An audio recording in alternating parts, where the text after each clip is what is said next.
ছোট থেকে মোটামুটি চাকরি মাঝামাঝি অবধি আমার জীবনটা উত্তর কলকাতাতেই কেটেছে।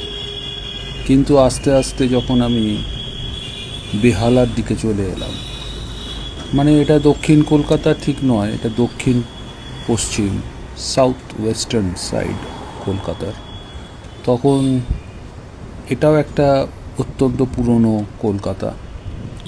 তাই আমার কাছে এই তফাৎটা অদ্ভুত প্রথম প্রথম লাগতো। তখন একটু অন্যরকম ছিল, এখন তো আস্তে আস্তে অনেক ডেভেলপ করে গেছে।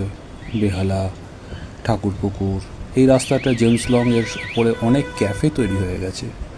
আমি আজকে হাঁটতে হাঁটতে আস্তে আস্তে দেখছিলাম, বেশ ভালো লাগছিল যে ডেভেলপমেন্ট অনেক দিকেই হয়েছে এবং মানুষ সব কিছু আস্তে আস্তে স্বতঃস্ফূর্তভাবে এগিয়ে যাচ্ছে। এই আর একটা কাফে বেশ ভালোই চলে, রমরমা ব্যাপার।